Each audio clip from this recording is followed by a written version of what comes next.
So yesterday, just outside Bothaville, I attended NAMPO with Mancha, the farm manager at Homestead Diamonds. It's a massive event. It's the biggest trade show for agriculture in the Southern Hemisphere. It hasn't been in operation the last couple of years due to COVID and lockdowns. And yeah, it was really, they hit it with a bang because the attendance was phenomenal. I think people were biting at the bit to get back to the event. It's just massive. It's on a scale that's hard to describe. There's literally farmers flying in with helicopters and on their light aircraft, and the field is just packed with vehicles. We went on the Thursday, second last day of the show, and it was a great success. I'm really glad we went. Yeah, our main objective for going was to have a look at any new technologies that are emerging, just get a sense of the agriculture landscape and what's happening in the industry. Look at technical advancements. We were looking for potential suppliers in certain domains, and we were looking just to learn and pick up on trends. A couple of things that are on our business development roadmap for Homestead Diamonds is to get bees on site. Obviously, they assist with the pollination of plants in the food garden, plus they create extra revenue and another enterprise for us with regard to their honey. It is amazing to be able to upskill someone or maybe multiple people through training to get them accredited as beekeepers. So yeah, all of that's on the landscape.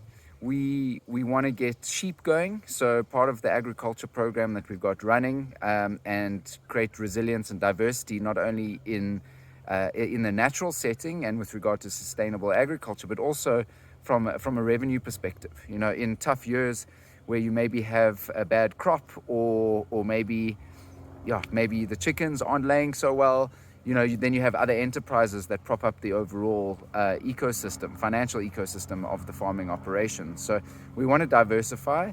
Sheep is on the cards. So, what's great about NAMPO is that all of the different sheep breeders are there. So you can have conversations with the different sheep bodies and the guys that are managing those associations and really get a sense of what it is that'll best fit your needs. We have meat masters. I have experience with them, and for me really it was confirmed that that's probably the breed to go with, particularly in the Free State. There's some harsh conditions and extreme weather variations, so they hardy. I like to call them the Nguni of sheep, and I think they'll fit into the environment amazingly there. But NAMPO was a great place for us to in one opportunity speak to all the different breeders. And there was an association of beekeepers that were there, so we got to chat to them. These guys offer training courses, so there's a potential collaboration opportunity for us to work with them. I think one of the things that shifted for me in speaking to the beekeepers was that I went in thinking that the course of action should be something like a collaboration where we provide the space, maybe we invest in the apiary itself from a hardware perspective, but that they manage then that apiary for us. But actually, based on the conversation we had with them and our desire to train people and meet for the mine its social and labor plan objectives as well as its environmental management plan objectives, it makes sense, I think, to train someone up and give them the skill set. So I think the next step is for us to identify people internally and maybe within the community around Velkom to upskill and train people to become beekeepers. So that's quite exciting, and that was a great takeaway from the event. We've also spoken about ultimately the distribution and with regard to the business model here that we're trying to implement. Distribution and getting that food that we're producing to market is key. In the local environment, again, what we're looking to hopefully do is equip someone to run their own small business that can help us with the distribution, but at the same time, we're obviously empowering someone and upskilling them and giving them an opportunity, and there might be multiple people. And so, with regard to distribution, physically with a vehicle, how is that done? What options do we have available? And the show, again, highlighted for us some incredible potential suppliers and ways of operating. This in particular I really thought was interesting, and I really like the fact that it's a motorbike, comes in at a very cost-effective price point. And yeah, I think this could be really cool. Imagine that branded and an opportunity to sort of advertise what we're doing, but at the same time get someone out there. It's fully road legal, and it could be a low-hanging fruit, an easy way to enter on the distribution side. Also really liked this Fodder Grow system. So if we're thinking sheep, obviously we want to have them out grazing as much as possible, but during the winter time there's very little nutrition left in those grasses, and there's probably a need for supplementation.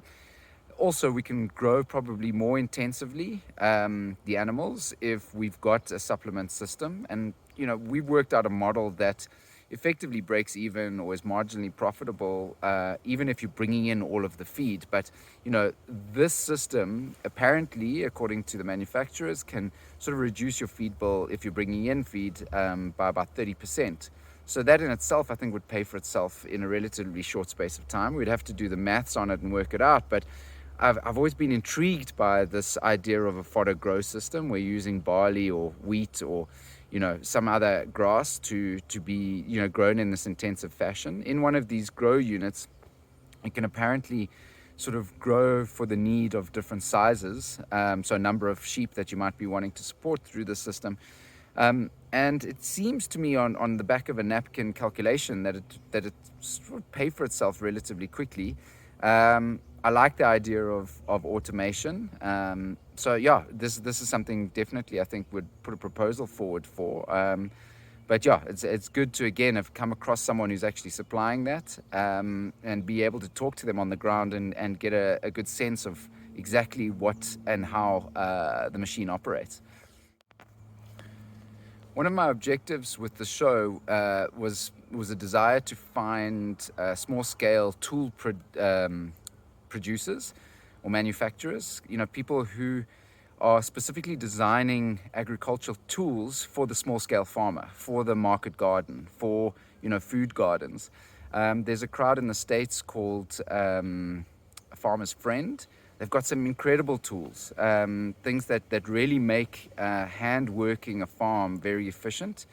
They're cost effective, they're robust, they can't break. It's really, really Africa appropriate stuff.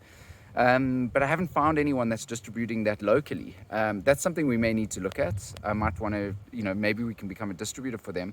But my hope was at the event that we would find someone locally producing hand tools and tools designed specifically for market gardens and for food gardens. There wasn't a hell of a lot, but there was this one crowd who've got quite an interesting planter. So this is, they advertise their tools as being something that prevents you breaking your back. So obviously the manual labor associated with gardening can be quite intense, and something like this that allows you to just plant seeds in an efficient manner without having to bend over is quite clever, and again, very cost effective and robust tool. So this is something we'll probably explore getting. Chat to Tony from Victoria Yards, who's responsible for setting up our gardens at Homestead Mines, and see if it's something we should get. But it was great to make that contact and get an idea of what guys are manufacturing locally. Another enterprise we may want to look at down the line is, we're going to be developing out a kitchen area, and off the back of that, hopefully a sort of a greenhouse structure. There will be a buffer for the building itself, but also I think allows us to do things in a more controlled environment if we have a greenhouse. And something like microgreens is something we can grow. Found at the show a supplier of different grow mediums. So there's peat and coconut husk and various things that you can grow and sprout with. So it was good to make that contact, and it was confirmation again that there is a market for microgreens. It is a niche market, but it's something that I think we definitely should be exploring. And so it was nice to find a supplier that has an amazing medium. Well, according to them, what do you know? We've got to investigate a bit further. We also stumbled across a packaging supplier. So, when it comes to distribution, part of that is, well, firstly, how do we pack? How do we present our goods and our produce? How do we brand? And probably most importantly and fundamentally is how do we protect the goods? So how do we pack into certain sizes? How do we make sure that they transport well? How do we make sure that they're presented well? So found a packaging supplier potentially. They do some interesting stuff with reclaimed materials, and they're quite neat bags that can be branded. So for things like potatoes and beetroots and pretty much any of the rooted vegetables that we'll be getting out the garden could be an ideal option. So it was great to see that the show was so well attended, that it still got all of the impact that it always did, that all the big players are there, that the car park was absolutely jam-packed and that everyone was attending. The show is so varied. There's such a range of things you can see there. If obviously on the industrial scale side of farming and food production, there's a hell of a lot going on there, from just massive combine harvesters and machinery that's almost beyond comprehension. Down to the smallest suppliers of packaging and grow mediums for seedlings, and the full spectrum there. As I mentioned, a little bit disappointed to a degree that there isn't really, I haven't seen much advancement since I was last at the event a few years back with regard to small scale tools available to vegetable growers and to small scale farmers. But yeah, maybe therein lies an opportunity. But overall, the show was it was great to attend, and I think it is something we should aim to do annually, just to stay on point with regard to trends, and just it's a great creative space to get ideas and network. So it is something that I'd recommend we do and send various people on as a visit on an annual basis.